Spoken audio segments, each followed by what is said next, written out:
Il microfono era spento, voi mi sentivate, quindi rifaccio tutto. Allora, scusate, mi ero dimenticato di accendere, pensavo di averlo acceso prima, ma si vede che mi sono distratto, quindi rifaccio il benvenuto a tutti, grazie a chi è qui presente, grazie anche a chi ci segue a distanza, adesso forse mi sente anche, quindi non c'era nessun problema di collegamento, era un errore umano come capita spesso nel digitale, in questo caso mio non avevo premuto il microfono, quindi benvenuti a questo incontro rivolto alle imprese ICT. Oggi proviamo a riprendere il filo della discussione che abbiamo avviato un mese fa. A me il compito di introdurre i lavori, ma veramente in modo molto veloce, perché mi preme poi passare la parola ai primi ospiti. Come vi ricordate, un mese fa abbiamo illustrato proprio in questa sala un po' le politiche di accompagnamento che come agenda digitale stiamo portando avanti nell'ambito del PNRR. Noi lavoriamo su fondamentalmente 4 fronti che tendo soltanto a ripetere velocissimamente, soltanto per fare un po' di recap. Il primo è quello delle piattaforme abilitanti, sapete che da moltissimi anni investiamo assieme al territorio per sviluppare una serie di istituzioni di piattaforme abilitanti, dai pagamenti all'identità, ai servizi, ai dati che mettiamo a disposizione di tutti gli enti del territorio. Un'attività di supporto e accompagnamento dei comuni, degli enti che facciamo sia direttamente ma soprattutto grazie a un modello di governance articolato che vede ovviamente tra i protagonisti i SAD, i soggetti aggregatori per il digitale, cioè soggetti che ci danno una mano e che ci hanno dato una mano per esempio per chiudere il bando per la cittadinanza digitale proprio in chiusura verso fine giugno. Con i soggetti aggregatori digitali lavoriamo assieme ad Anci Veneto, che è qui alla mia sinistra, ma lavoriamo anche con il Dipartimento, che è qui alla mia destra, quindi all'interno di un modello di governance condiviso che mette assieme anche i diversi livelli, quello politico con la costituzione di una consulta per l'innovazione che è governata dal nostro assessore Francesco Calzavara, assessore all'agenda digitale, ma che ha il coinvolgimento poi di tutti gli assessori delle città capoluogo, delle autorità urbane e ovviamente delle province. Quindi piattaforme, modello di governance nel dispiegamento, ruolo importantissimo ovviamente poi delle imprese ed è il motivo per cui poi abbiamo cercato e continueremo a organizzare questi momenti di confronto con le imprese. È un momento in cui cerchiamo anche di raccontarvi quello che noi percepiamo dal territorio, perché questo è un passaggio fondamentale. Una delle attività che facciamo assieme ad ANCI, che è qui il dottor Renzo Mola alla mia sinistra, è quella di avere uno sportello di supporto agli enti locali, no? E in questo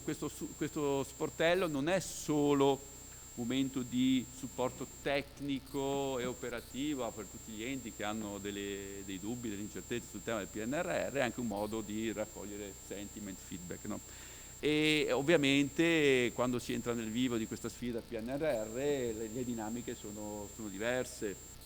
Sicuramente c'è un tema su cui dobbiamo fare molta attenzione, che è quello di capire che quello che stiamo facendo non sia già stato finanziato, no? Il tema del doppio finanziamento, c'è un tema di riuso, c'è un tema di coerenza anche poi nelle scelte fatte, quindi emergono tanti temi che gli enti ci hanno evidenziato in questi ultimi mesi e che noi oggi in maniera anche molto trasparente vogliamo discutere con voi, cercando in particolare di focalizzarci sull'azione 1.4 con l'intervento poi di Stefano Del Colle e in particolare sull'avviso 1.4.3 sui pagamenti della dottoressa Maria Stella Bolgani. Entriamo quindi nel vivo di quello che stiamo facendo noi, cercando anche di dare risposte concrete a quanto, dicevo prima, emerge un po' dal territorio, sapendo che come ben sapete purtroppo le amministrazioni comunali hanno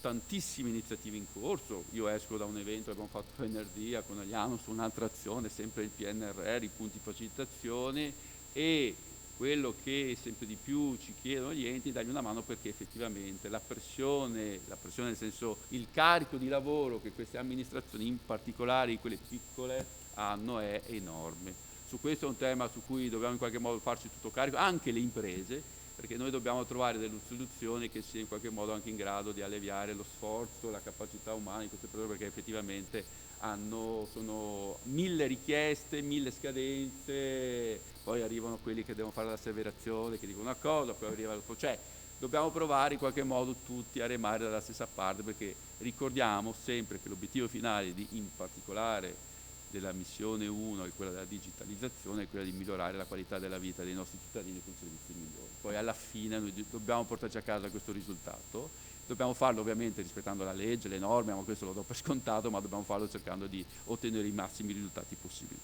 Questo è un po' lo scenario di questo mese, quindi io passerei la parola a Marco, che è qui, Marco Rimoldi, Area Media Nord-Est, Dipartimento della Trasformazione Digitale, con cui noi collaboriamo ormai da tanti mesi e ogni tanto anche ci scontriamo, perché poi quando non condividiamo le loro scelte, lui lo sa, glielo diciamo, e quando noi percepiamo che il territorio ci solleva delle questioni che portiamo alla sua attenzione, qui chiederei un po' di fare lo stato dell'arte. Che sensazione hai tu? Che lui è bravissimo, ci presenta sempre dei numeri, quindi dai numeri partiamo, poi magari partiamo dalla parte qualitativa. A te Marco. Va bene, grazie mille, buongiorno anche da parte mia, ci scontriamo in modo costruttivo la maggior parte delle volte, ovviamente il percorso è sicuramente, come è stato presentato, un percorso importante sia per la quantità di finanziamenti sia per le attività sicuramente sono da fare.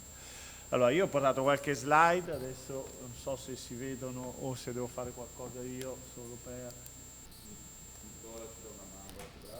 Grazie. Grazie. Quindi l'obiettivo è esattamente in questo, in 15 minuti che ho, quello darvi un po' l'evidenza di dove siamo e cercare, come detto da Luca, di costruire un percorso che anche noi come Dipartimento abbiamo ovviamente un obiettivo di essere sul territorio, essere il più possibile vicino agli enti piccoli, medi e grandi, ma cercare di accompagnarli. All'interno di questo percorso qua, ovviamente, se noi guardiamo un po' oggi, ecco che stanno arrivando, perfetto, se guardiamo un po' oggi dove siamo dal punto di vista dei numeri, come avevamo la volta scorsa, noi abbiamo la quasi totalità, mancano sempre questi due comuni che non siamo riusciti, ma ci siamo presi un impegno, ce la faremo, adesso forse avremo un'occasione, quindi 561 comuni su 563 che si sono candidati ad almeno un avviso. Ci sono state oltre 3.000 candidature, quindi insomma il numero di candidature medie per i comuni è importante perché siamo a 5,4 candidature e stiamo parlando ad oggi di un potenziale di investimenti di oltre 165 milioni, quindi insomma stiamo parlando solo per questa missione 1, componente 1, digitalizzazione e pubbliche amministrazioni, un investimento sicuramente molto importante. Dal punto di vista delle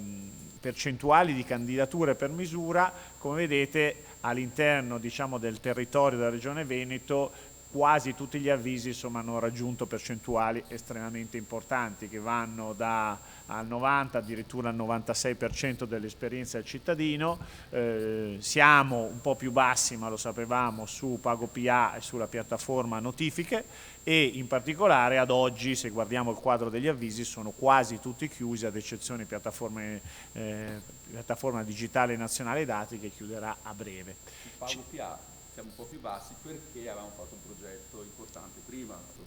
Su PagoPA c'è sicuramente un percorso importante fatto da Regione Veneto con MyPay, con Fondo Innovazione, tutta una serie di cose. Probabilmente c'è o ci potrebbe essere ancora lo spazio di fare ancora qualcosina in più. Su PagoPA contiamo e speriamo, adesso ne stiamo dialogando, insomma, che si possa avere anche nel giro di breve una possibile anche, insomma, riapertura anche dell'avviso per poter raccogliere eventuali candidature o anche eventuali piccoli accorgimenti che lungo la strada magari ci siamo accorti per 1000 motivi di dover modificare. Le fasi della transazione digitale sono quelle, ormai le conosciamo, siamo passati da una fase di informazione e adesione e stiamo entrando nella maggior parte delle situazioni in una fase sicuramente che è quella più delicata, quella ovviamente della realizzazione, quindi quella dall'adesione a far accadere veramente le cose e quindi che vanno dalla scelta dei fornitori, che molti hanno fatto, molti stanno facendo, alla lavorazione per poi arrivare all'elemento finale, quindi la verifica finale del completamento del percorso di attuazione. L'importanza di queste fasi sono ovviamente, vado veloce perché alcune cose che abbiamo già viste e poi mi concentrerò magari su altre cose un po' più nuove, però sono sicuramente importante quello di ricordarsi che nell'ingaggio dei fornitori ci sono dei tempi da rispettare per la contrattualizzazione e la scelta del fornitore, ovviamente c'è la possibilità all'interno delle tempistiche massime ovviamente di chiedere delle proroghe, ma è importante insomma ovviamente aver ben presente quali sono i tempi, e qua anche il nostro sforzo è quello ovviamente di ricordarlo insieme a tutti i partner fornitori del territorio, a quelli che sono gli enti. Ovviamente dopo aver ingaggiato i fornitori, quello arrivare al completamento delle attività e quindi riuscire a realizzare quello che è l'obiettivo, perché ricordo sempre che gli avvisi sono in una logica lump sum, quindi quello che ho dichiarato devo fare, non c'è una rendicontazione di dettaglio, ma se ho dichiarato di fare 25 servizi, 25 li devo portare a compimento, perché se no purtroppo il finanziamento non potrà andare a buon fine, non c'è una logica proporzionale, ne ho fatti 24 su 25, ma questo ormai lo sappiamo. E poi entriamo ovviamente, siamo entrati, perché siamo già entrati nella fase del monitoraggio delle asseverazioni.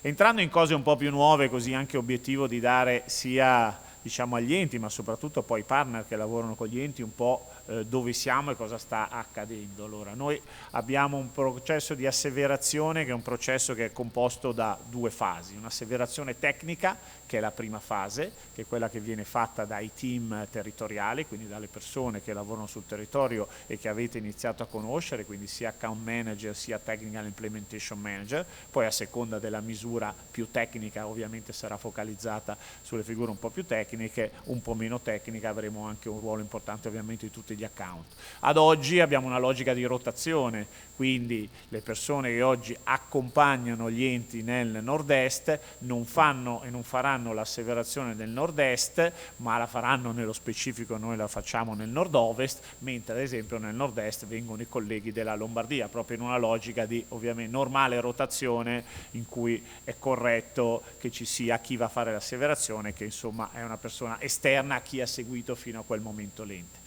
Questa è la parte di asseverazione tecnica. Una volta superata l'asseverazione tecnica, quindi avendo raggiunto gli obiettivi con le verifiche come previsto dal processo di asseverazione, si passa in quella amministrativa che viene svolta dall'unità di missione, quindi un'unità centrale che c'è a Roma, di ovviamente persone di pubblica amministrazione che seguono tutti gli aspetti contrattuali e le cose che dobbiamo guardare dei vari documenti che devono essere caricati nel portale. Ricordo, è importante perché stiamo vedendo e stiamo provando a iniziare a inseguirlo, quindi l'invito è ovviamente per le nostre attività ma anche per tutti i fornitori che accompagnano gli enti, che dopo l'asseverazione tecnica, quando l'ente riceve una comunicazione, quindi riceve una notifica e oggi anche un'email di aver superato la prima parte dell'asseverazione tecnica, deve procedere a una richiesta di erogazione, quindi per entrare nella seconda fase, quella amministrativa. Se non lo fa rimane nel limbo la prima parte, quindi noi oggi abbiamo iniziato ovviamente a monitorare chi non lo sta facendo da un po' di giorni, però è importante perché fino a poco tempo fa insomma c'erano parecchi enti che, perché magari non entravano in piattaforma tutti i giorni, perché magari lo mettevano in priorità dopo, però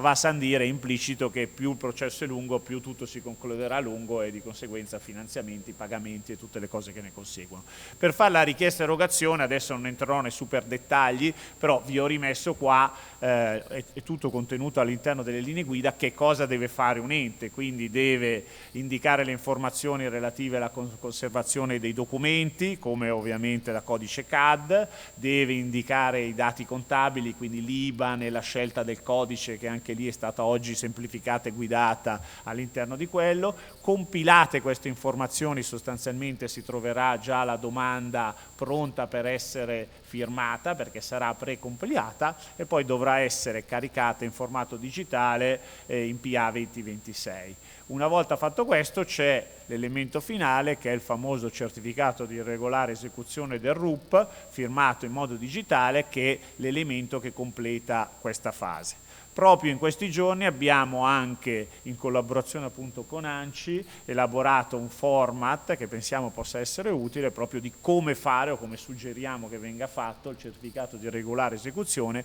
e quindi lo condivideremo sia con gli enti sia ovviamente con tutti i fornitori per poterlo fornire agli enti in modo che ci sia sia le informazioni minime necessarie e richieste per evitare poi successivi passaggi su questo fronte. All'interno di questo percorso, diciamo, di asseverazione che abbiamo iniziato a fare, perché il processo di asseverazione è partito in tutti i territori e sostanzialmente su tutti gli avvisi, quindi man mano che stanno arrivando le richieste o le evidenze da parte degli enti e dei relativi fornitori di ho completato l'attività, il processo è iniziato. Abbiamo anche i primissimi progetti che sono stati messi già in liquidazione e alcuni liquidati. Guardando la fotografia del nostro territorio, in questo momento sono un po' più sul mondo scuole che sul mondo, diciamo, dei comuni, però abbiamo anche già dei primi pagamenti fatti e quindi l'aspetto positivo è che secondo me la macchina sta iniziando a girare da quel punto di vista e quindi ovviamente all'inizio c'è un normale percorso di rodaggio e quindi anche da quel punto di vista vediamo, insomma, dei primi passi importanti.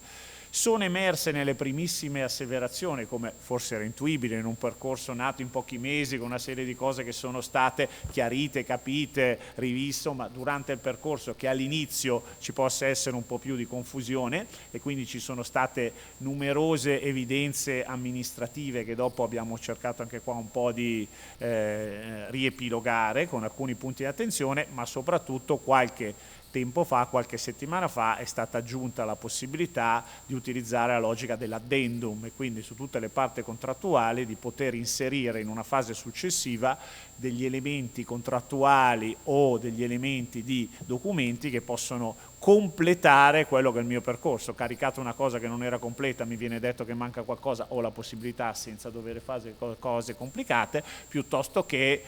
ci sono anche casi di questo tipo, no? Tanto per citare degli esempi così, chi ha caricato un'offerta, che non è un contratto, è un'offerta ricevuta non digitalmente, va bene, però ho la possibilità ovviamente di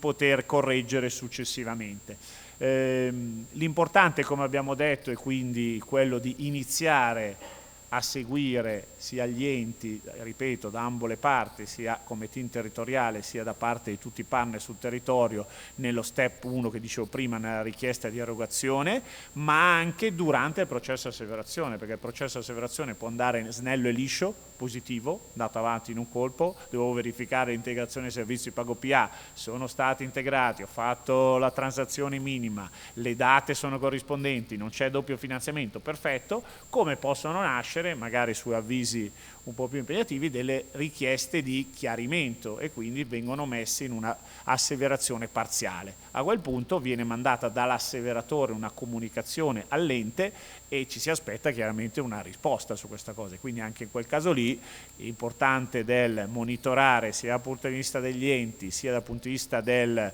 contatto successivo ai fornitori se è arrivata qualche richiesta di questo tipo. Rimangono a disposizione i team territoriali nel qual caso in cui la richiesta da parte dell'asseveratore non sia diciamo immediatamente chiara a quell'ente, quindi l'invito è in quel caso, se qualcosa non ti è chiaro, fai riferimento a quello che è sempre stato il tuo account manager o technical implementation manager di territorio per dire quindi cosa devo fare per completare questo processo.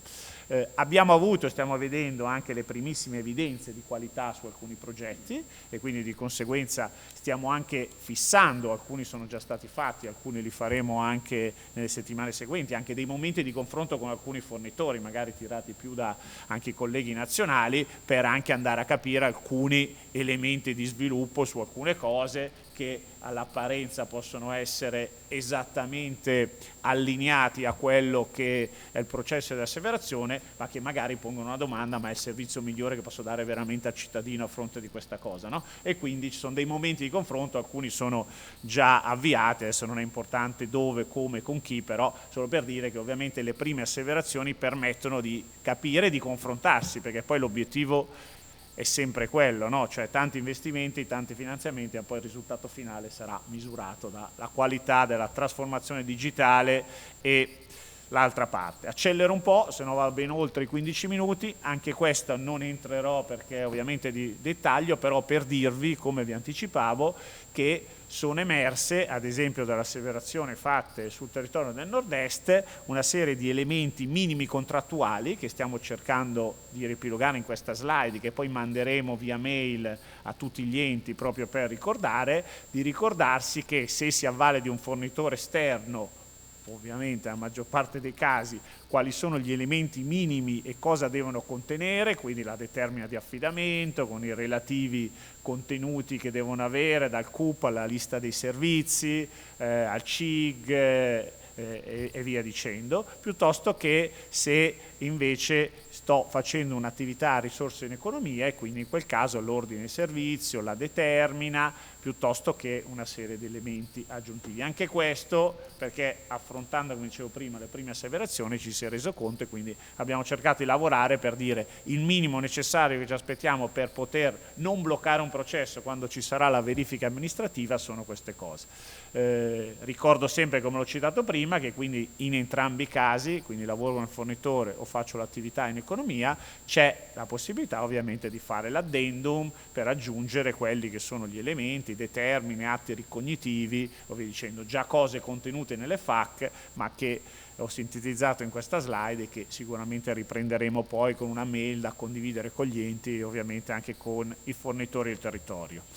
L'obiettivo finale, l'ha citato Luca e non ci siamo neanche parlati, però è esattamente quello, no? Questa è una slide che utilizziamo da un po' e che mi piace riprendere, ho evidenziato oggi 3 cose, no? Perché poi la vera trasformazione digitale a nostro avviso è fatta da tante cose, però se ne vogliamo scegliere alcune 3 in un momento è erogare veramente un servizio tradizionale in forma digitale, ridurre gli errori ovviamente per tutti e migliorare il gradimento dei servizi. Io credo che questo sia un percorso centrale in quello che abbiamo davanti, sia nel scaricare a terra al meglio quelli che sono i finanziamenti ottenuti, sia quello, si spera, di avere ovviamente dei ritorni economici per la filiera, ma dei ritorni anche di esperienza vissuta dei cittadini. Adesso non lo cito perché non voglio fare, ma recenti, settimana scorsa, 2 episodi che sono capitati a me, come mi hanno riilluminato sul fatto che tra realizzare una cosa, sì l'ho fatta, sono lì con quel servizio sul sito perché l'ho fatto, ma poi cosa realmente capita a me come cittadino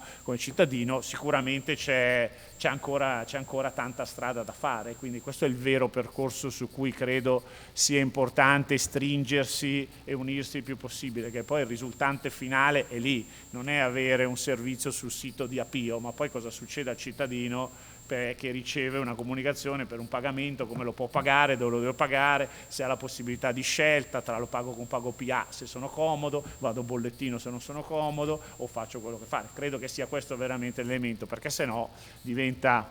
un esercizio che poi non scarica dove vorremmo tutti scaricare, che poi è sia per quello che facciamo noi ma poi anche come i singoli cittadini. All'interno di questo, infatti, anche qua ho ripreso delle cose che sono già disponibili sui siti, chiarimenti, quindi riguardo ovviamente quello che avevamo già smarcato ai tempi, che però era fondamentale il fatto se era possibile accedere ai finanziamenti utilizzando delle piattaforme come MyPay. L'abbiamo già detto tempo fa, però in un percorso di pago PA che abbiamo già detto sì, è possibile accedere qualora ovviamente tutta l'attività sia stata fornita grazie allo sviluppo della regione e qualora, come abbiamo detto più volte, insomma poi i cittadini, il comune, l'ente deve comunque fare un pezzettino di integrazione su questa attività. E la seconda cosa è che cosa significa integrare per noi dal nostro punto di vista un servizio pago PA, esattamente quello che ho detto poc'anzi, cioè quello di arrivare fino alla fine della catena, quindi aiutare i cittadini che possono realizzare, perché sanno che esiste, possono realizzare fino alla fine, così dice nel gergo end-to-end, un reale servizio. E quindi questo è sicuramente un percorso. E all'interno di questo un altro piccolo punto di attenzione che è stato messo anche qua all'interno di quelle che sono le asseverazioni, recentemente è stata pubblicata questo chiarimento diciamo su Pago PA che evidenzia, l'ho messo in neretto, come le richieste dei servizi e delle tassonomie di Pago PA fatte da un ente devono, credo ovviamente, però riferirsi a dei servizi effettivamente gestiti dall'ente e forniti da quegli utenti. Se l'abbiamo evidenziato è perché ci siamo accorti che in Italia, tutta Italia, di altri territori, ci sono un numero di casi, non 10, non 100, ma che probabilmente non è così, no? Il classico esempio che si fa tutti, ma solo per capirci, è io che vivo in città ho richiesto la tassonomia per la ricerca dei funghi, il tesserino alla ricerca dei funghi, forse non lo gestisco, forse quel quella tassonomia lì, no? Piuttosto che io che sono al mare ho richiesto un servizio per l'elisoccorso sulle piste da sci, no? Elischi. Quindi all'interno di questo è un percorso. Adesso noi abbiamo realizzato ovviamente questo chiarimento, abbiamo fatto anche una mappatura di una serie di enti sul territorio, che ripeto non sono 10, non sono 100, sono un numero che contatteremo per sensibilizzarli e ricordarli. Poi ovviamente la scelta sta all'ente, la sensibilizzazione sta all'ente ed è tutto il percorso prima di arrivare all'asseverazione. Abbiamo fatto dei test anche sul nostro territorio, in alcuni casi l'ente aveva fatto perfetto, perché non lo so, faccio l'esempio, non ci risultava che avesse un asilo nido, ma effettivamente l'asilo nido era in sviluppo, perfetto, piuttosto in realizzazione, piuttosto che in altri enti che effettivamente hanno detto ah sì, non l'avevo capito, ah sì, è andata così, e ho candidato tutto quello che potevo vedere, no? È un normale percorso di correzione che ci sta in un percorso, ma abbiamo insomma la possibilità ancora di farlo, e da lì torno al tema che dicevo prima, a breve spero che possa esserci anche la riapertura dell'avviso per poter arrivare a queste correzioni. Chiudo qualche minuto in ritardo ricordando ovviamente questo è il team che presidia il Veneto, fatto da account manager e technical implementation manager. Credo che bene o male ormai ci conosciate tutti, c'è comunque un indirizzo nordest@teamdigitale.governo.it che arriva a me e a un paio di colleghi nel qual caso in cui il contatto non sia ancora chiaro, non sia com'è, e poi noi lo rigeriamo alla persona corretta. Quindi questo era un po' quello che volevo dare oggi, e veramente l'invito, chiudendo e salutandovi, è quello: abbiamo fatto il primo pezzettino, da qua al 2026 c'è ancora parecchio tempo e ci sono ancora veramente tante cose, sia per realizzare i progetti, sia per correggere magari alcune cose che dovranno essere corrette strada facendo. Grazie mille. Grazie al dottor Rimoldi e a Marco perché ha fatto una rassegna precisa, puntuale, analitica, come di consueto, sullo stato dell'arte, ma secondo me ha sottolineato, adesso io prendo quello spunto anche sugli addendum, cioè la possibilità di reintegrare documenti che per caso c'erano sfuggiti, non è? Che mi sembra vada in quella logica anche costruttiva, no? Che dopo aver fatto le prime verifiche uno capisce, allora le parti trovano anche delle soluzioni che ovviamente riescano a soddisfare le esigenze di entrambi i soggetti coinvolti. Quindi bene, grazie a Marco Rimoldi. Lascerei quindi la parola invece adesso a Enzo Mo, amministratore unico di ANCI-SA, le iniziative di supporto regionale di ANCI Veneto in comuni, che ci dà un po' la voce delle amministrazioni. Molte amministrazioni di Veneto, ne abbiamo 561, moltissime di piccolissime dimensioni. E che feedback, che sentiment state raccogliendo dal territorio? Allora, inizialmente grazie intanto per la parola Luca e grazie Marco, condividendo molto di quello che è stato detto, soprattutto nell'approccio rispetto al tema della complessità che gli enti locali, che amo sempre ricordare, sono nati quasi 1000 anni prima rispetto allo Stato nel nostro paese, quindi hanno una congenita resistenza al cambiamento di per sé proprio intrinseca in qualche modo. E con tutta questa tematica che tratta di fatto materie sovracomunali, lo so, tra di noi è abbastanza scontato, ma quando si va a lavorare comune per comune in un'ottica, come dicevamo prima, con visione statale da un lato, barra regionale, e solo ultimamente per fortuna con approccio territoriale, ci si scontra con questa grandissima resistenza che vede chiaramente i comuni leggere questi cambiamenti spesso e volentieri come degli adempimenti e non come delle reali opportunità, come invece ci avete raccontato e come invece stiamo provando a fare tutti, insomma, da qualche anno a questa parte. Per cui da questo punto di vista grazie. Mi aggancio appunto per dire come la stanno vivendo i comuni. Ovviamente adesso la stanno vivendo bene, c'è stato un inizio chiaramente molto disarmante, molto disarmato, soprattutto perché dicevate prima i numeri, insomma i comuni in Veneto sono 563 e di questi circa 500 sono al di sotto dei 10.000 abitanti e di conseguenza hanno una media di dipendenti pubblici, intanto con un'età anagrafica di 56 anni. E in secondo luogo che va dai 3 dipendenti pubblici fino a circa gli 80 dipendenti pubblici, riferito, ripeto, ai comuni al di sotto dei 10.000 abitanti. Capite come introdurre elementi di questa complessità, ma anche di questa pazzesca opportunità all'interno di sistemi così fino a ieri abituati a ragionare, tra virgolette, senza guardare cosa facesse il proprio vicino, ha spaesato da un lato, ma anche galvanizzato dall'altro lato. perché anche questo va detto e va ricordato, quando si parlava di politiche comunitarie, soprattutto in ottica 14-20 più che 21-27, i comuni interessati erano veramente pochi, erano quelli che avevano la fortuna di avere l'assessore in casa o il dipendente che in qualche modo, qualche master legato alle tematiche europee, quindi di sviluppo economico sovracomunale, ce l'avevano in casa. Con il PNRR, va detto invece, uno dei vantaggi è che sono tutti sull'attenti, sono stati tutti sull'attenti dal primo giorno. E questa cosa non è una cosa scontata, ripeto, se si parte da dove siamo partiti 3 anni fa, cioè dal fatto che i comuni ragionavano, io sono io, tu sei tu, e vediamo se fare le cose insieme. Oggi non sono più in questa dimensione, oggi sono in una dimensione di dobbiamo fare le cose insieme, e proprio perché questa è la dimensione sfidante che un po' ci ha ingaggiato tutti, sono particolarmente attenti in tutte quelle che sono le iniziative chiaramente centrali, dal Dipartimento alla Regione all'ANCI, e sono loro stessi a continuare a chiamarci, a sollecitarci, a darci spunti anche di correzione rispetto a quelle che sono le pratiche, per cui c'è un rapporto sano, adesso si può dire finalmente, di dialogo bottom up e up bottom con ANCI, permettetemi un po', che prova a fare chiaramente da traduttore rispetto a quelle che sono le istanze che arrivano soprattutto dai comuni più piccoli, quindi quelli al di sotto dei 5.000 abitanti, che anche in questo caso ricordo essere ben 289 in Veneto, quindi numeri veramente importanti. Detto questo, per chi non ci fosse stato la volta scorsa, io ricapitolo velocemente il nostro modus operandi proprio per introdurvi anche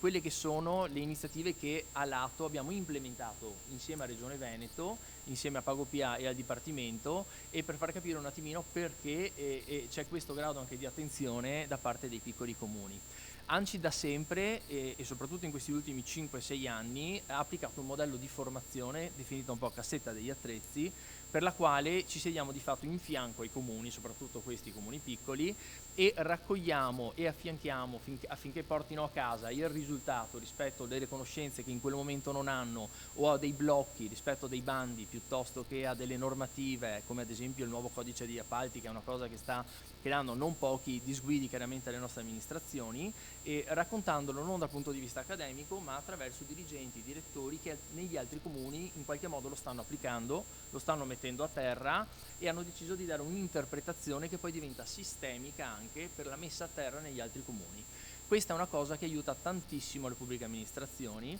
tant'è che Regione, attraverso il Dipartimento della Direzione ICT, da subito ha fatto suo questo modus operandi rispetto allo sportello, e quindi qui l'integrazione bella e nuova che si sta un po' avendo nelle relazioni anche con voi di Regione, che ripeto è stata costruita nel tempo, non era scontata, e l'abbiamo un po' governata e un po' subita, perché chiaramente quando si parla con i comuni un po' si subiscono le cose, ma voi che ci avete a che fare quotidianamente sapete di cosa parlo.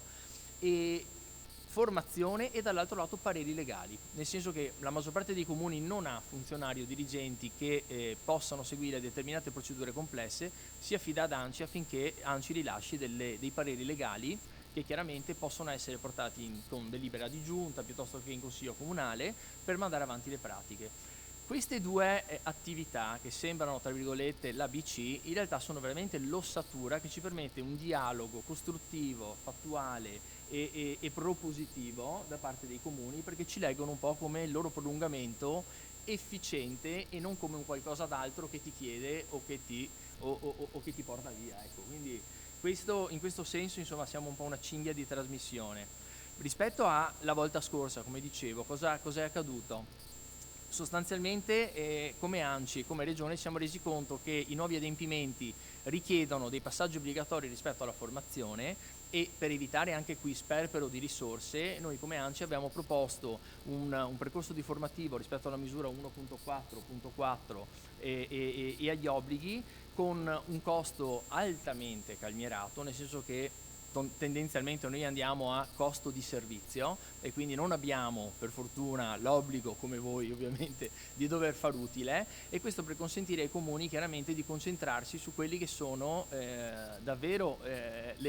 le cose tecniche per lo sviluppo e la messa in correlazione di quelli che possono essere i loro punti nodali. Perché? Perché appunto gli obblighi, come vi dicevo prima, vengono letti non come opportunità ma come meri adempimenti. In questo caso in qualche modo questa formazione è più un adempimento che altro, motivo per cui sostanzialmente abbiamo deciso di proporre questa soluzione. Ecco, questo è un aspetto su cui ci siamo molto focalizzati, e l'altro aspetto è sulla costruzione della task force per gli appalti con Regione Veneto, coadiuvata dagli esperti del PNRR. Come sapete, questa misura un po' discussa, di cui anche la volta scorsa non ho mancato di puntualizzare qualche critica, chiaramente, perché il territorio si aspettava degli esperti del PNRR, così sono stati chiamati, invece sono state mandate figure sì molto esperte, ma che avevano un compito diverso, e quindi di fatto abbiamo disatteso le attese dei comuni, che continuavano a chiamarci chiedendoci qualcuno che facesse i bandi del PNRR per loro, e invece si sono trovate delle figure che andavano a rilevare procedure complesse, che è tutto un altro lavoro che addirittura ha aggravato anche in qualche modo, se vogliamo, il carico di lavoro dei comuni medio-piccoli. Ecco, con gli esperti del PNRR abbiamo molto corretto il tiro, nel senso che, un po' ripeto, subendo, come dicevo prima, in questo anno e mezzo li abbiamo portati su quelle che sono davvero le esigenze e le istanze dei nostri comuni, e da questo è nato un ulteriore sportello legato esclusivamente al tema appalti, quindi appalti a 360. Sostanzialmente un comune adesso può chiamare e trova nel 99% dei casi, dico 99 perché essendo materia in divenire, anche noi quando ci troviamo di fronte a un impasto dobbiamo chiaramente fare dei passaggi centrali con Roma e quant'altro, ma trova nel 99% dei casi chiaramente un supporto e una soluzione al problema e alla messa a terra degli appalti. Anche qua, per darvi due numeri, noi solitamente facciamo delle formazioni molto numerose, cioè arriviamo dalle 300 alle 500 persone collegate online contemporaneamente. Abbiamo mandato fuori 2 settimane fa l'ultimo evento legato chiaramente agli appalti, e abbiamo dovuto chiudere le iscrizioni a 1100 e riproporlo proprio perché c'è una richiesta pazzesca del territorio rispetto a questo tema, cioè soldi lì fermi che non si sentono di mettere a terra, non si sentono di tra virgolette in qualche modo intercettare, perché non hanno chiare le regole del gioco e hanno bisogno che giustamente qualcuno gli si sieda in fianco e gli dica dovete fare così, così, così. Ecco, questo tra virgolette è quello che è un po' accaduto negli ultimi 2 mesi, con tutte le complessità del caso, e di fatto le sfide future ci vedono proprio in questa direzione, perché digitalizzare, come diceva Marco prima, c'erano 3 punti che mi sono piaciuti in modo particolare, non mi ricordo era il secondo punto, svecchiare trasformare qualcosa di analogico in digitale. Era il secondo punto graficamente, mi si è tolta la slide. Comunque il tema è di trasformare qualcosa di analogico in digitale, passa proprio attraverso a questi tipi di ragionamenti, e al fatto, ripeto, che abbiamo a che fare con persone che nella migliore delle ipotesi ragionano chiaramente per il loro ente e non conoscendo cosa sta facendo l'ente in fianco. Ecco, strumenti di questo tipo ci consentono invece una trasversalità di dialogo e ci consentono anche a noi in qualche modo una visione di territorio, e quindi non più di singolo ente, che in qualche modo ci consente il governo di procedure complesse. Vi ringrazio. Grazie anche a Enzo Muoio che ci ha illustrato il supporto operativo che ANCI dà, e capisco benissimo quando dice che poi la complessità delle procedure di acquisto è talmente elevata, poi c'è anche in corso il cambio del codice degli appalti, per cui 1100 iscritti a un webinar è sicuramente un numero importante, ma fa capire anche qual è la priorità di queste amministrazioni. E farei una battuta, come giustamente sottolineavi tu, i comuni esistono da 1000 anni, speriamo che non sia il PNRR a mettere in difficoltà, cioè, speriamo di superare anche il PNRR. Detto ciò, passerei poi adesso a 2 interventi più operativi, ma sicuramente molto più interessanti dei vostri, perché permettono ai comuni di avere risposte concrete e anche alle imprese. Chiamerei quindi qui a fianco a me Stefano De Colle e Maristella Bolcan. Stefano De Colle ha un intervento un po' più lungo perché ha il compito arduo, ma sicuramente lo porterà a termine, di spiegare le iniziative regionali per 3 azioni, l'144 SPID CE, l'141 servizi digitali e l'143 APIO. Maria Stella si concentra solo sul'143 Pago PA, ma sono 2 temi e sono temi altrettanto rilevanti. Questo, Stefano, è per te. E prima di iniziare permettetemi di dire che prima ho fatto una giusta osservazione, secondo me l'ha ribadita anche Stefano e Enzo Muoio, che i comuni sono in una sofferenza organizzativa. Non è che noi Regione ce la passiamo meglio, noi siamo più fortunati perché abbiamo persone come Stefano, Maristella e Nicola che ci danno una mano e che veramente ci mettono il cuore su delle cose, però anche per noi gestire una regione intera, e il team sono loro, cioè non è che dietro a loro abbiamo centinaia di persone, quindi è uno sforzo per tutti, l'ha detto prima Marco Rimoldi, è una sfida del paese, ma è uno sforzo organizzativo un po' per tutti, anche per noi che in tante azioni non siamo coinvolti direttamente se non attraverso il supporto dei comuni. A te Stefano. Grazie Luca, buongiorno a tutti. Salto le presentazioni perché siamo tutti parte della direzione ICT e Agenda Digitale. Ecco, chiedo, vediamo un po' se ce la facciamo a shiftare sulle slide. Eccolo qua, benissimo, grazie. Ecco, allora, quello di cui andrò a parlarvi oggi è sostanzialmente quelle che sono le misure e quelli che sono gli strumenti che Regione del Veneto mette a disposizione degli enti e assieme agli enti mette a disposizione di tutte le aziende che affiancano questi enti nel loro percorso appunto di approccio e realizzazione di quanto prevede il PNRR. Partirei proprio con la misura 141, ovvero l'esperienza digitale del cittadino nei servizi digitali per quanto concerne, Nicola, non la 141 ma la 144, abbiamo va bene, grazie. La 144 che è quella che ha attinenza con l'identità digitale, grazie. Quindi l'estensione dell'utilizzo dell'identità digitale, SPID CIE. Ecco, diciamo che il focus su cui abbiamo in qualche maniera concentrato e realizzato questa nostra presentazione è soprattutto nel porre in evidenza quelle che potrebbero essere le criticità lato tecnico operativo da parte degli enti e quindi quello che dal nostro punto di vista potrebbe essere un affiancamento importante da parte delle aziende del territorio che sono appunto a fianco dei singoli enti affinché riescano a permettere il superamento di queste difficoltà da parte degli enti stessi. In questo momento i numeri sono questi: 525 enti che hanno già adottato MyID, il gateway di identità appunto di Regione del Veneto, che al suo interno ha già integrato in questo momento SPID e CIE. Ovviamente CIE è integrata dopo la data prevista appunto dal bando, quindi rientra a pieno titolo diciamo che questo strumento rientra a pieno titolo quale strumento appunto per poter cogliere i benefici del bando stesso. Quali sono le criticità che noi ci sentiamo in qualche modo di evidenziare? Innanzitutto una precisazione. In questo momento, anche se Regione del Veneto continua a lavorare affinché appunto l'interazione verso CIE sia un'interazione mediante protocollo OpenID Connect, in questo preciso istante l'integrazione appunto verso CIE è con protocollo SAML 2. Di conseguenza va tenuto presente questo fattore appunto perché il bando prevede determinati tipi di azione a seconda di come viene fatta l'interazione.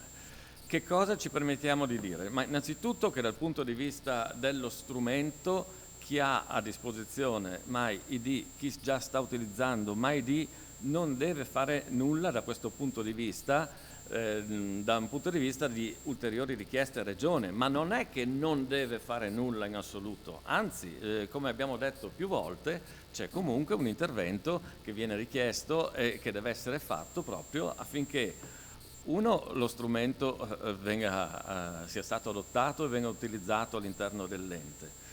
Due, appunto, tenendo presente che questo strumento in questo momento permette di cogliere l'obiettivo SPID più CIE aggiungendo CIE e che CIE viene raggiunta, viene in qualche maniera fruita mediante il protocollo SAML 2, c'è la necessità di contrattualizzare il corso di formazione OEDC.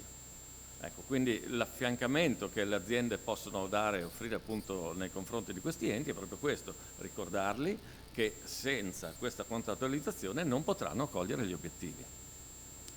La seconda cosa che segnalo, siccome sono arrivate diverse telefonate sul fatto, è che invece nei confronti, l'altra piccola criticità, nei confronti appunto dell'Istituto Poligrafico Zecca dello Stato, invece al momento non serve fare nulla, non debbono fare nulla questi enti perché Regione del Veneto ha già comunicato l'Istituto Poligrafico Zecca dello Stato, quello che è l'elenco degli enti veicolati tramite MAED su CIE, e quindi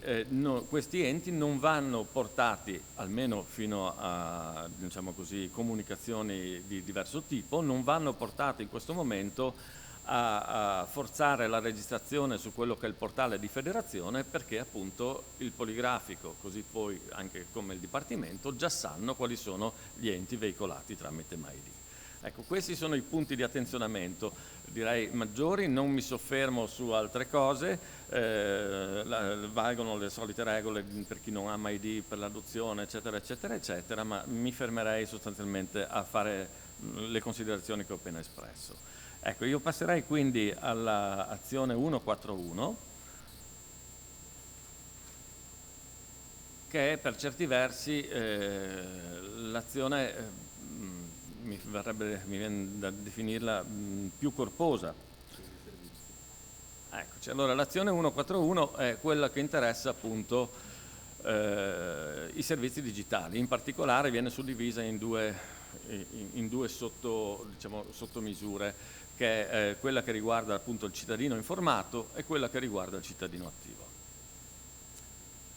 Quali sono i numeri in questo momento? Ecco, i numeri in questo momento sono numeri, come vedete, importanti come numero di partenza, un po' sconfortanti dal punto di vista invece di quelle che sono al momento le segnalazioni, le informative che ci sono arrivate. Su 259 enti che hanno richiesto di poter aderire appunto alla 141 in Regione del Veneto e che hanno in questo momento una qualche variante del prodotto regionale MyPortal 3, bene, di questi ci sono al momento giunte solo 40 informative che dichiarano sostanzialmente l'interesse a seguire questo percorso avvalendosi di quelli che sono appunto gli strumenti messi a disposizione da Regione assieme ai propri partner tecnologici, quindi solo un 15%. Abbiamo provato così a chiederci un po' il perché di questi numeri. Ecco, la prima cosa che riscontriamo anche dalle telefonate, dalle molte telefonate che riceviamo, è che c'è ancora parecchia confusione. Quindi diciamo, accanto a questa confusione si aggiunge anche in questo momento una contrattualizzazione con l'azienda ICT che ancora non ha raggiunto il proprio apice, cioè ci sono ancora parecchie realtà che debbono proprio contrattualizzare. Questa confusione da che cosa potrebbe derivare? In parte da una mancata consapevolezza delle scadenze di contrattualizzazione, ma direi da una mancata consapevolezza delle attività da contrattualizzare nello specifico. Allora magari proviamo a percorrere un po' questi due punti nelle parole che vi dirò tra non molto, proprio per cercare eventualmente, per chiedere il vostro aiuto nell'affiancamento a questi enti. L'altro punto di attenzionamento che poniamo è questo, attenzione, ci sono già state delle progettualità che hanno interessato dei servizi in ambito regionale. Queste progettualità, ne cito due che sono quelle che si stanno chiudendo in questo periodo, il bando Agire la cittadinanza digitale, piuttosto che il bando che riguarda le autorità urbane e che ha il nome di MyCity, ha già finanziato dei servizi. Ecco, l'attenzione da porre, e quindi anche da parte vostra il remind da fare a questi enti, è occhio, attenzione al doppio finanziamento. Non è possibile, se un servizio è già stato finanziato con una misura non può essere finanziato anche con un'altra misura, e quindi vanno scelti i servizi in maniera oculata in modo tale che non ci sia appunto questo mismatch. Che cosa fare quindi in questo momento? Allora, abbiamo detto che una delle criticità è in questo momento la poca contrattualizzazione. Dal punto di vista della contrattualizzazione ricordo che Regione del Veneto ha messo a disposizione, in collaborazione con la provincia di Treviso, un vademecum che aiuta gli enti a contrattualizzare. Questo vademecum è esposto sul sito anciveneto.org.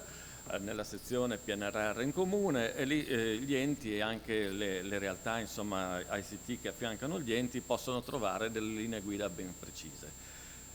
Per completezza si ricorda anche qui, siccome arrivano parecchie richieste soprattutto per la parte cittadino informato, che gli enti hanno anche la possibilità, se dovessero avere personale interno opportunamente qualificato, appunto di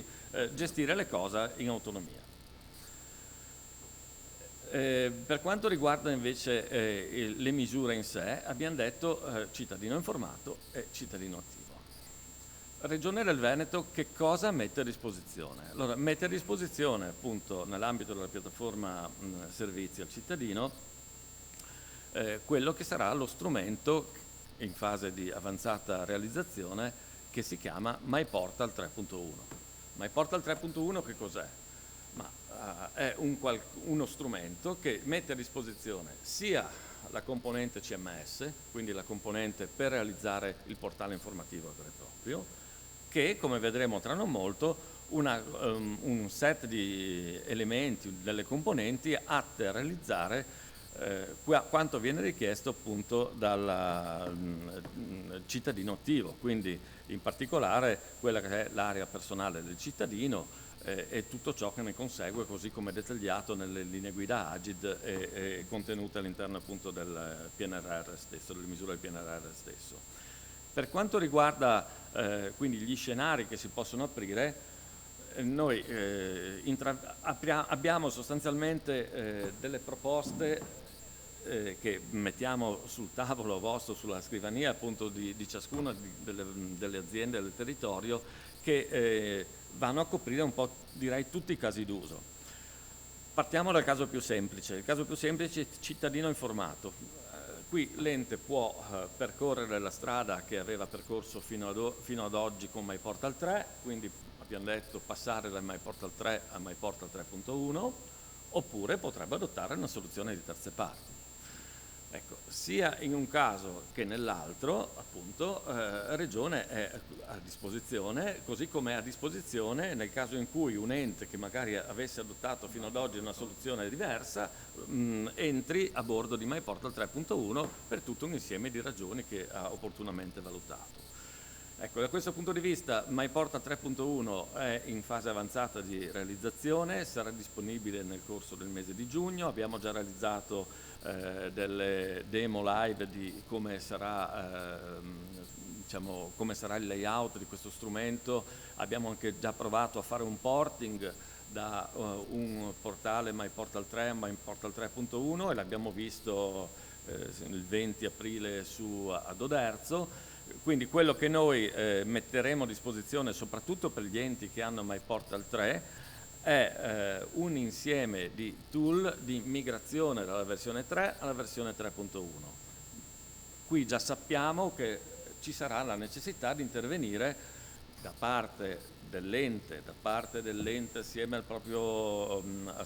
partner ICT per andare poi a sistemare tutti quei contenuti che non trovano una corrispondenza esatta tra la vecchia alberatura e la nuova alberatura.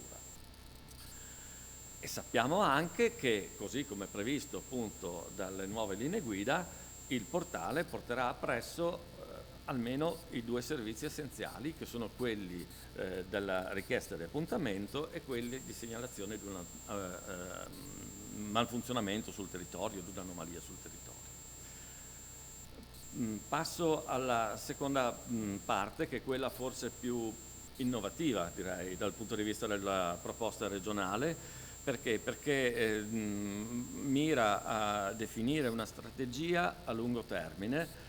di affiancamento dell'ente pubblico regione agli enti pubblici appunto del territorio e allo stesso tempo a mettere a disposizione delle aziende ICT un qualche cosa che faccia da trade union sostanzialmente tra quelli che sono i servizi che possono essere prodotti da produttori differenti. La parte cittadino attivo prevede appunto che vengano messi a disposizione i servizi in un contesto più o meno di questo tipo.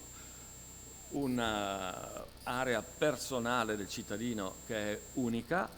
per tutti i servizi di tutti i produttori che agiscono su quell'ente, dove il cittadino, una volta che si è autenticato, possa trovare tutto il proprio intercorso digitale verso quella specifica pubblica amministrazione, sia in termini di servizi, ma anche di pagamenti, anche di quelli che sono appunto scadenze, avvisi e quant'altro. Ecco, da questo punto di vista Regione del Veneto aveva già uno strumento importantissimo, che è la MyPA. MyPA è un repository unico, centralizzato, pubblico, che consente di riversare, consentiva e consente e consentirà di riversare al proprio interno tutti quelli che sono gli intercorsi digitali, indipendentemente da chi ha generato quegli intercorsi, da quello che è lo strumento, il servizio di regione piuttosto che il servizio dell'azienda A o dell'azienda B, che ha generato e motivato appunto l'inserimento di quella pratica, piuttosto che il cambiamento di stato, piuttosto che la chiusura della pratica stessa. Quindi questa MyPA ci sarà ed è adatta a contenere in questo momento tutto l'intercorso di tutti gli enti del territorio. Che cosa abbiamo fatto? Abbiamo realizzato e messo a disposizione un oggetto che si interpone idealmente tra il sito dell'ente e questa MyPA, che costituisce quella che noi abbiamo chiamato la MyArea, quindi l'area personale del cittadino. Una MyArea che è in grado di ereditare quelle che sono le caratteristiche di layout dal sito dell'ente, indipendentemente da chi ha prodotto quel sito. Quindi mi ricollego con l'azione precedente, questa MyArea è collegabile sia a MyPortal 3.1 che al sito dell'azienda ICT X, e all'interno di questa MyArea vengono prese le tematizzazioni in termini di header, di footer, ma anche ovviamente tutto quanto prevedono le linee guida in termini di utilizzo delle librerie, Bootstrap Italia, eccetera, eccetera, e mette a disposizione a livello centrale una cornice entro la quale possono essere esposti i servizi, tutti i servizi che rispettano determinate caratteristiche dal punto di vista tecnico. Quindi sia i servizi che sono nativamente stati sviluppati all'interno di MyPortal 3.1, sia i servizi di regione che sono stati realizzati con strumenti affini ma anche differenti rispetto a MyPortal 3.1, sia i servizi di terze parti, con dei vantaggi enormi, che è l'attenzione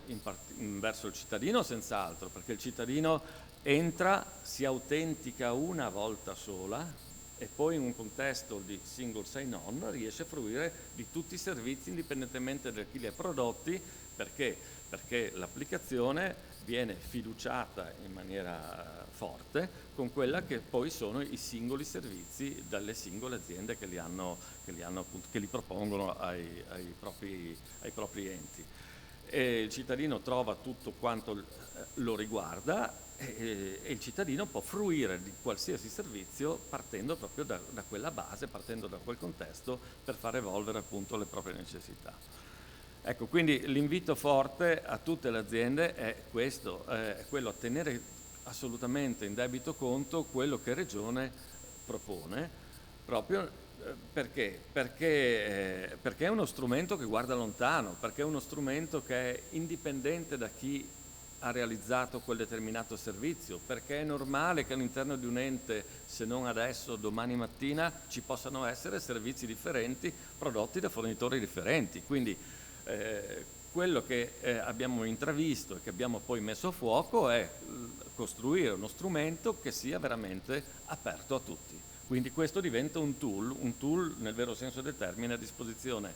degli enti e a disposizione delle aziende del territorio che affiancano gli enti. Ecco, per concludere, quindi se dovessimo fare l'incrocio tra la parte del cittadino informato e la parte del cittadino attivo,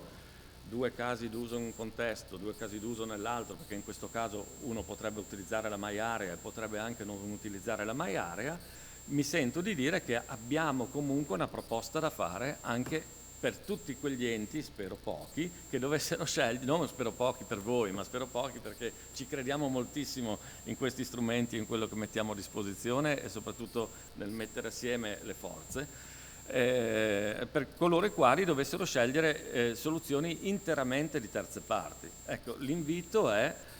a ricordare appunto quello che ricordo e l'invito che faccio è: ricordiamoci che esiste comunque la MyPA, quindi l'invito è si vogliono utilizzare soluzioni interamente sviluppate da terze parti, liberissime assolutamente di attuare ciascuno le proprie scelte. Quello che noi così invitiamo a fare è comunque a depositare la sottomissione della domanda, gli stati di avanzamento, la chiusura dentro MyPA. Perché questo? Perché in qualsiasi momento poi cambia il giro del fumo, cambia l'amministrazione, cambia quello che cambia, l'ente è assolutamente libero di poter in qualche modo agire le proprie scelte in maniera naturale, ma soprattutto nel momento in cui ci dovesse essere bisogno dell'ennesimo servizio in più che non è sviluppato da quell'azienda ICT, abbiamo già tutto pronto per poter integrare sostanzialmente ciò di cui l'ente ha bisogno. Ecco, io su questa parte direi mi fermerei qui, introduco velocemente la 143 e passo la parola a Maristella. Grazie Stefano. Un attimo solo, ancora un attimo. Ah no, deve fare...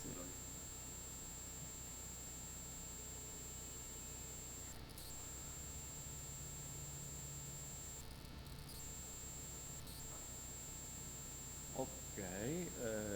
c'è l'altra Nicola prima per favore.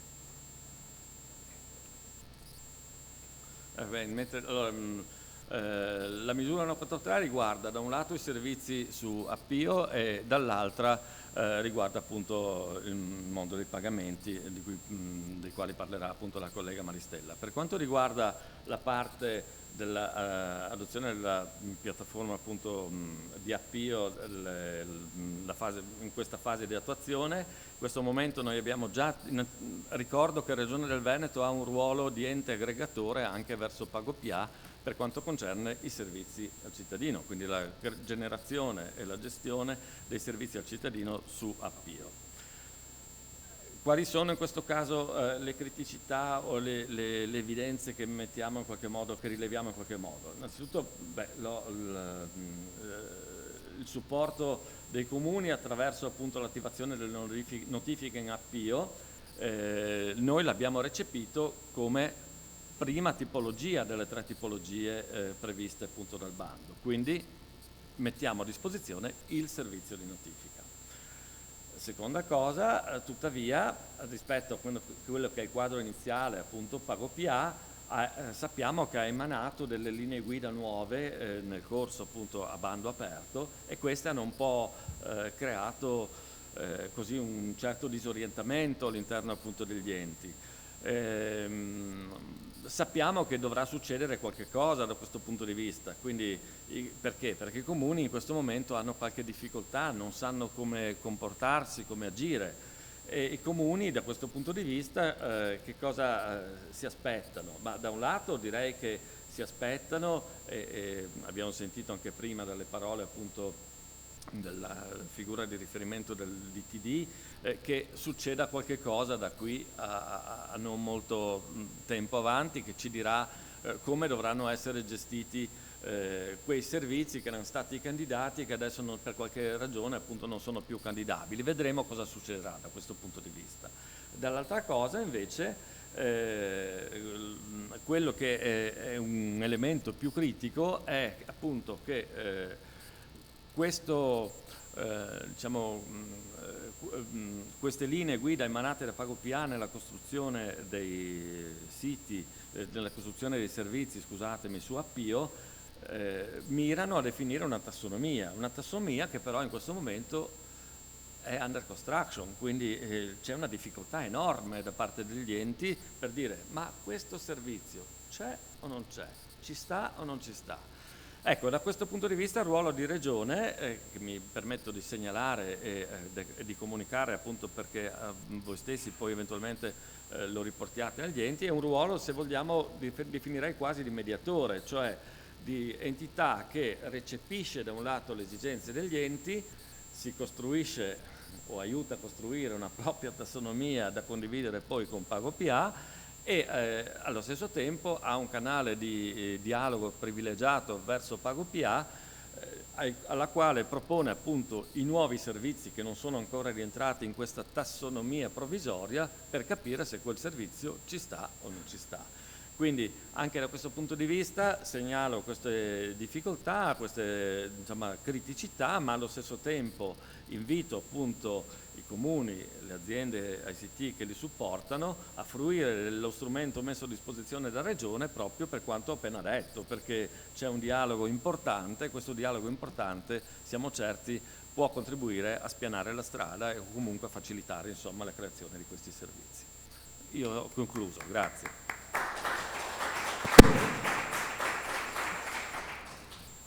Maristella, a te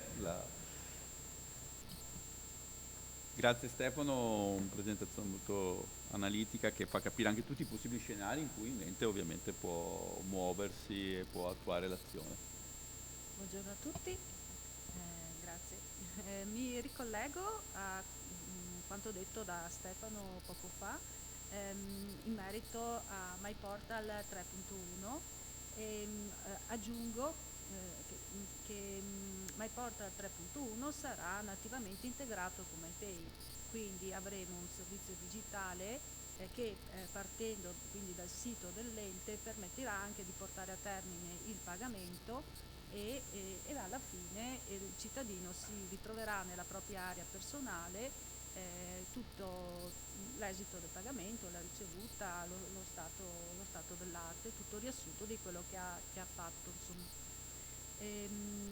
Venendo poi nel dettaglio all'avviso 143 adozione della piattaforma PagoPA, volevo insomma anch'io evidenziare insomma le criticità che abbiamo in atto nella fase di attuazione e chiedere quindi il supporto delle aziende ICT nell'affiancare i comuni insomma in quelle che sono le attività da portare avanti.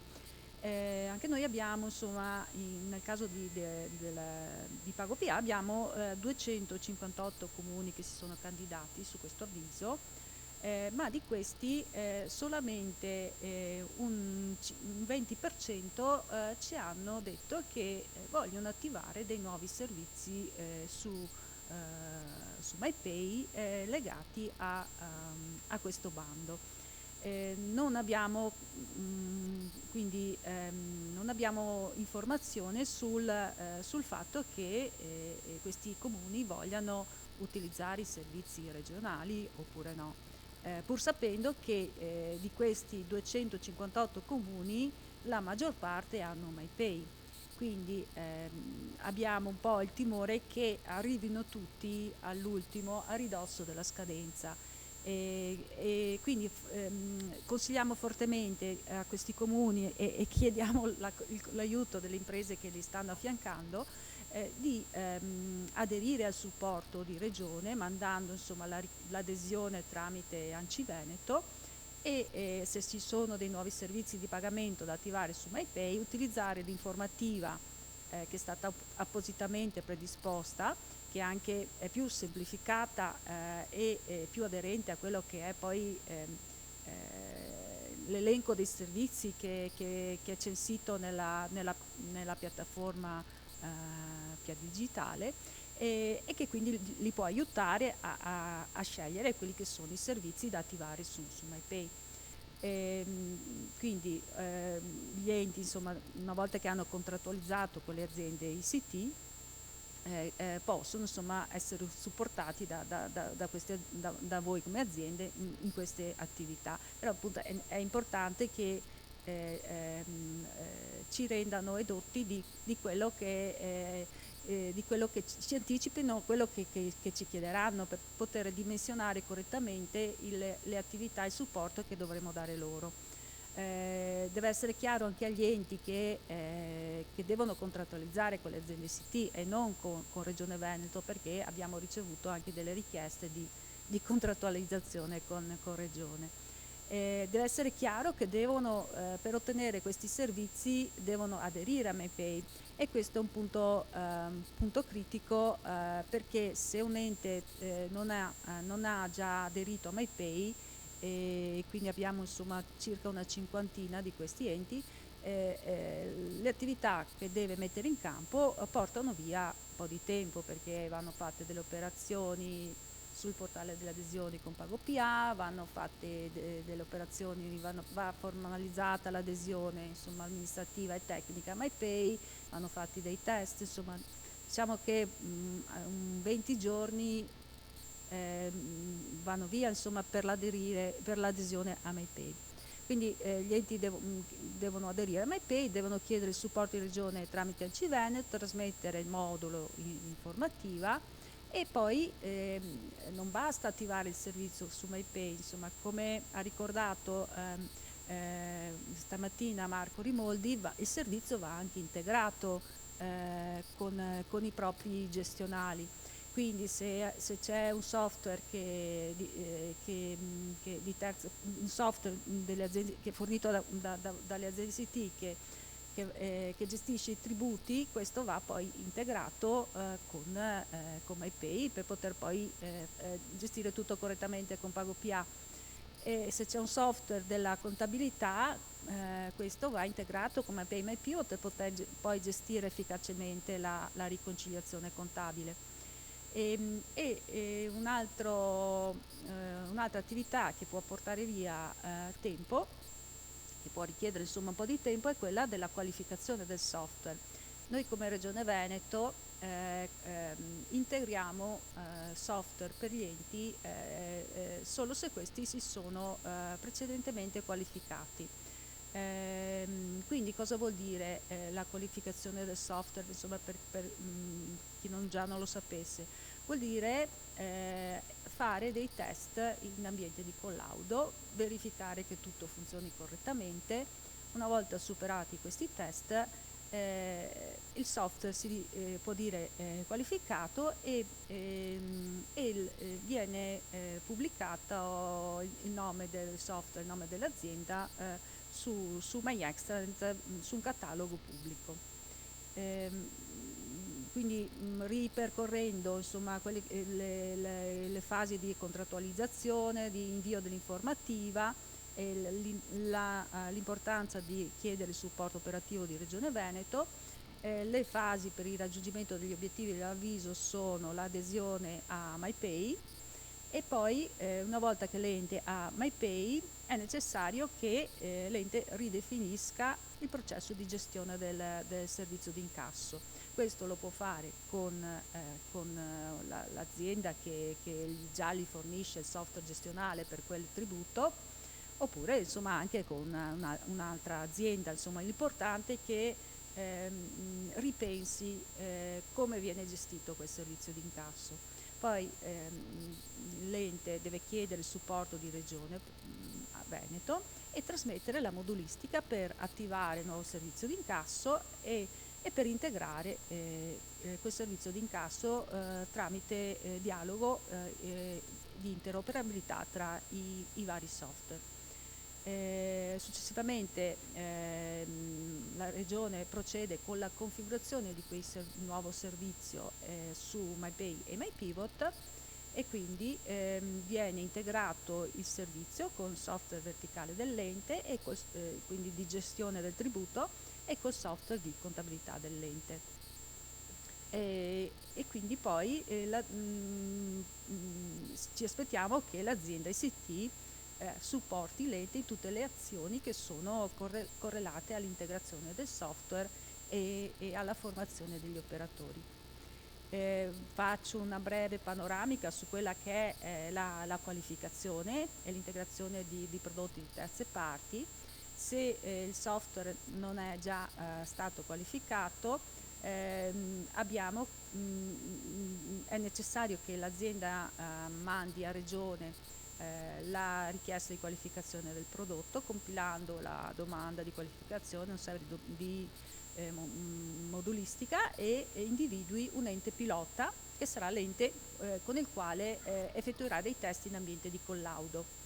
Effettuati con esito positivo questi test, l'azienda, la Regione del Veneto pubblicherà sui cataloghi il nominativo dell'azienda e del suo prodotto, anche indicazioni di quelli che sono i processi di accompagnamento dell'ente a rivedere insomma i propri processi di incasso, e anche l'elenco degli enti che utilizzano prodotti qualificati. Già insomma ne abbiamo un elenco ben nutrito, insomma, di centinaia di enti e di associazioni tra enti e prodotti qualificati. Se invece questo software non è nuovo ma è già qualificato, è sufficiente che l'ente mandi a Regione la richiesta di integrazione del prodotto, e quindi poi Regione predisporrà l'ambiente di esercizio e comunicherà i parametri per il collegamento informatico tra i due software. È importante che anche qui l'azienda aiuti l'ente a compilare la modulistica, perché insomma quando l'ente deve mandare la richiesta di integrazione per chiedere i parametri di collegamento, è necessario dare insomma delle informazioni tecniche che solo la software house conosce, insomma, quindi è importante che magari l'azienda, la software house fornisca il modulo precompilato con tutti i parametri tecnici, e poi magari sarà l'ente a dare le ulteriori informazioni più amministrative e di persone di riferimento dentro l'ente per questa integrazione tecnica. Quindi questa è un po' una slide riassuntiva, in cui poi investo un po' più in dettaglio il processo di qualificazione del prodotto, che insomma vi ho già un po' anticipato. Insomma, vanno fatti dei test con un ente pilota e poi insomma il software si può dire qualificato. Basta. Poi sì, se vorrete, insomma, nelle slide sono indicati un po' di link che possono essere utili, in particolare i manuali di integrazione di MyPay e MyPivot, dove sono descritti tutti i web service messi a disposizione e quindi tutti i servizi messi a disposizione da MyPay e MyPivot. Con questo ho concluso. Grazie anche a Maristella. Abbiamo le sezioni delle domande, vero? Mi sembra che quelli online hanno una chat a disposizione, quindi magari chiedo il supporto di Nicola se c'è qualche domanda, e nel frattempo ovviamente apriamo anche la discussione o le osservazioni anche qui in plenaria, se c'è qualcuno che ha qualche domanda.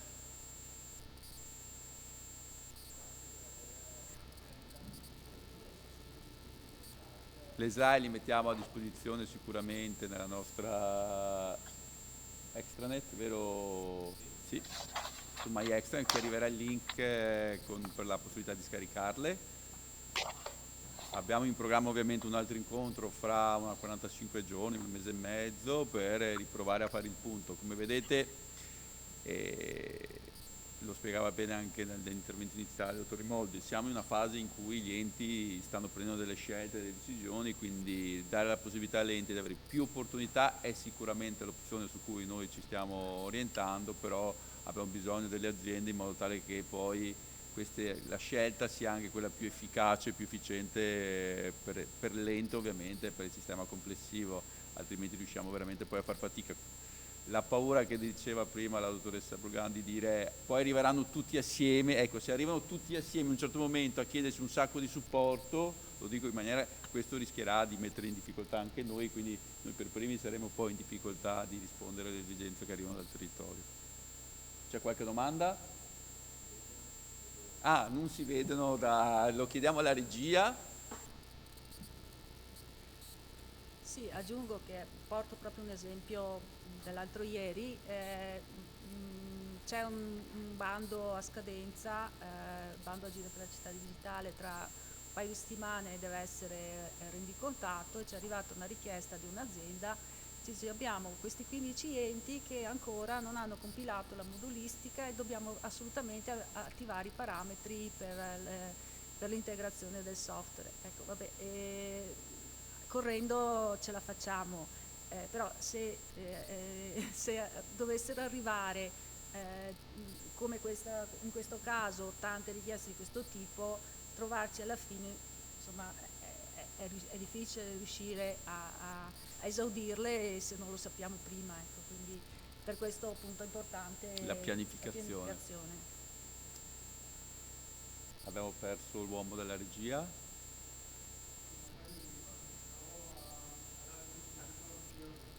Però non so se ti sentono dal... Eccolo qua, guarda, il tuo microfono da valletta. Vabbè, questo non lo so. Sì, ecco. Adesso... Sì, allora io volevo condividere con i colleghi sia del Dipartimento, con le aziende che sono qui presenti, ma anche quelle spero online e i colleghi. Volevo condividere con loro una forte criticità che noi percepiamo nei confronti, insomma, dei colleghi del territorio. Il dato secondo me eclatante è che c'è molta confusione. Ci sono molti comuni che non hanno compreso in maniera completa tutte le implicazioni che ci sono in alcune scelte che si potrebbero trovare a fare in maniera forse non del tutto consapevole. Questo naturalmente può portare dei rischi di fallimento dei finanziamenti, ed è per questo che noi abbiamo bisogno di un rapporto costante con le aziende ICT del nostro territorio, ma anche con i colleghi del Dipartimento, perché sono un fondamentale supporto, perché sono ogni giorno in contatto con i comuni, percepiscono queste difficoltà e con noi e assieme alle aziende dobbiamo trovare quelle soluzioni che ci consentono di mettere nelle migliori condizioni possibili gli enti. Senza star qui a dilungarmi, visto che sono arrivate le domande, quindi non faccio più la valletta che tappa i buchi. Hai fatto una sottolineatura importante, cioè il lavoro di squadra è l'unico modo per uscire e per aiutare un po' i comuni a capire qual è, se l'opzione che hanno in mente è quella fattibile. Se avete dei dubbi chiamate noi, chiamate ANCI, chiamate il Dipartimento, proviamo a fare un po'... Io ricordo che stiamo organizzando degli incontri tra Regione del Veneto e ciascuna azienda ICT. I primi saranno il 16 con Innova Research e il 18 con Municipia. Regione del Veneto si mette a disposizione delle aziende ICT del nostro territorio. Vi abbiamo mandato una comunicazione in una PEC in questo senso, e l'obiettivo di quegli incontri è di accompagnare le aziende ICT per dare la migliore comunicazione possibile ai comuni su quello che la collaborazione regione-aziende possano fare per accompagnare questi enti a raggiungere il risultato. Quindi io invito le aziende presenti e quelle che ci stanno ascoltando di mettersi in contatto con Regione del Veneto nel caso volessero organizzare questi incontri, che secondo me possono essere fondamentali per far comprendere non solo l'offerta delle aziende. Naturalmente non è un incontro commerciale in cui l'azienda e Regione Veneto illustrano l'offerta commerciale, ma vogliamo mettere nelle migliori condizioni gli enti di capire quali sono i servizi.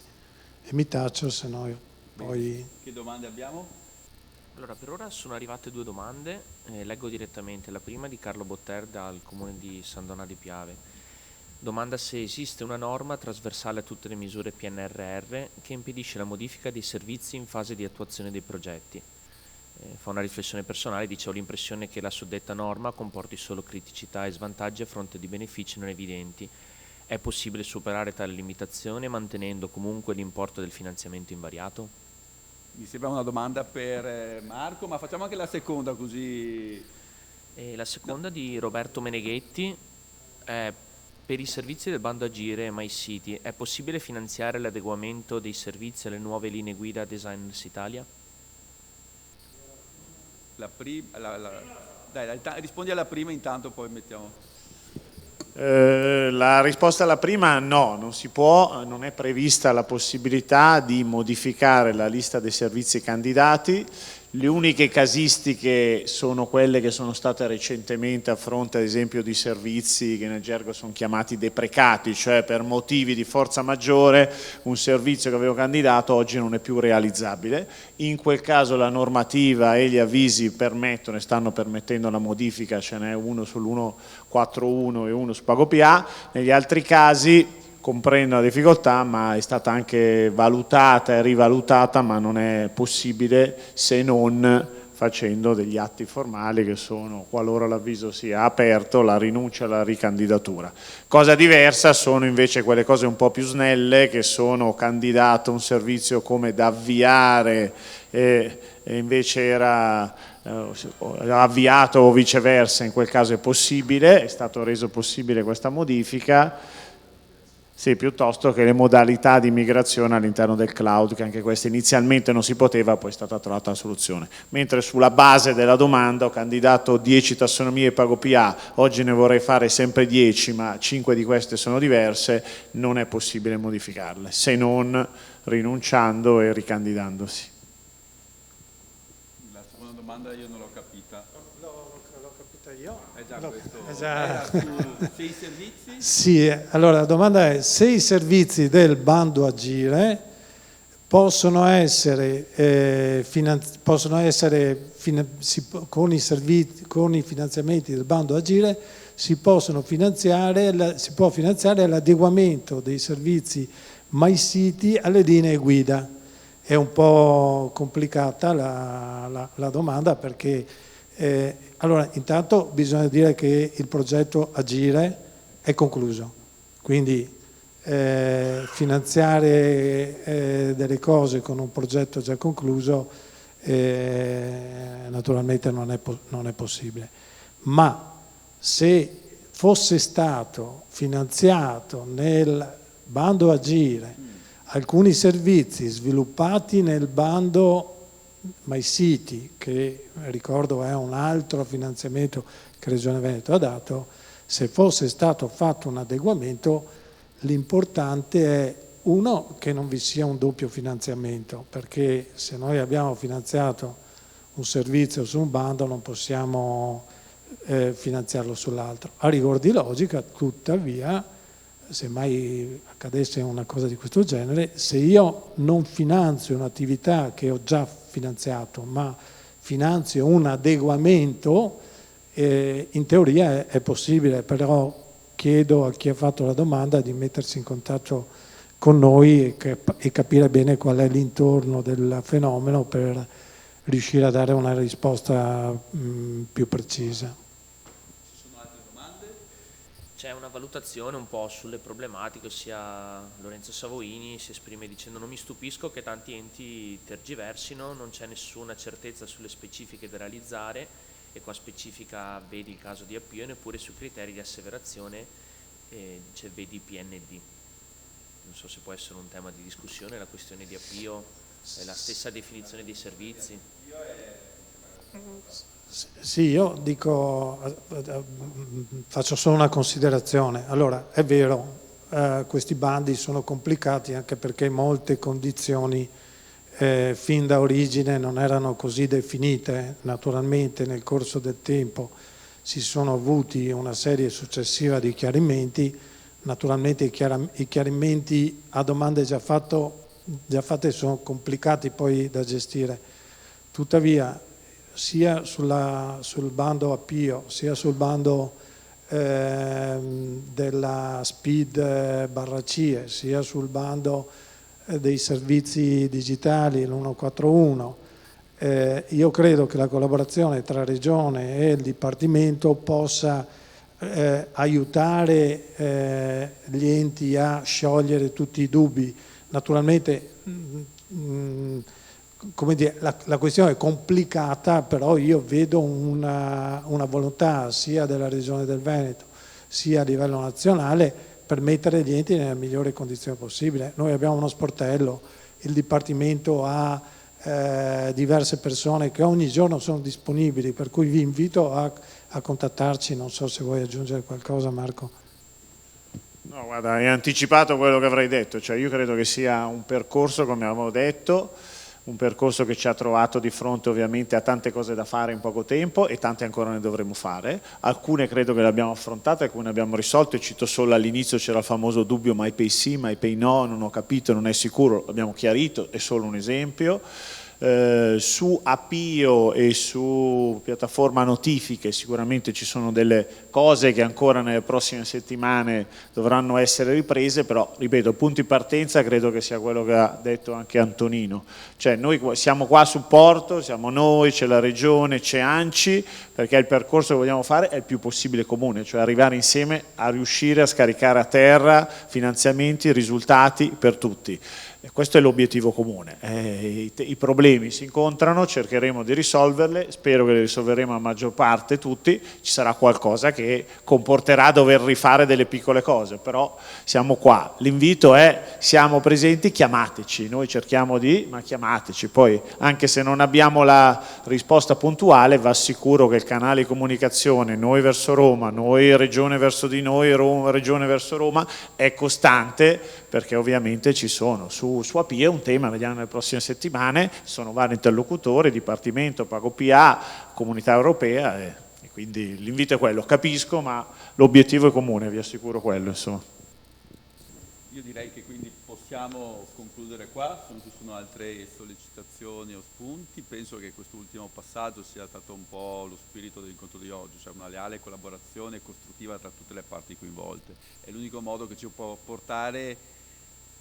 e mettere nelle condizioni di portare a termine questa sfida così importante del PNRR in questa missione 1, componente 1 sulla digitalizzazione. L'ha detto prima anche il dottor Mola, Antonino, che non abbiamo tutte le risposte, ma mettendoci assieme possiamo sicuramente provare a trovare la soluzione migliore. L'importante è provare a raccogliere dubbi, incertezze, qualsiasi tipo di qualche spunto all'inizio, non arrivare troppo in fine, perché altrimenti se arriviamo troppo in fine non abbiamo la capacità di rispondervi, non abbiamo la capacità magari di coinvolgere i livelli tecnici romani per dare un'interpretazione più possibile finalizzata del caso specifico, perché magari è già stato interpretato in un altro modo in un altro territorio. Quindi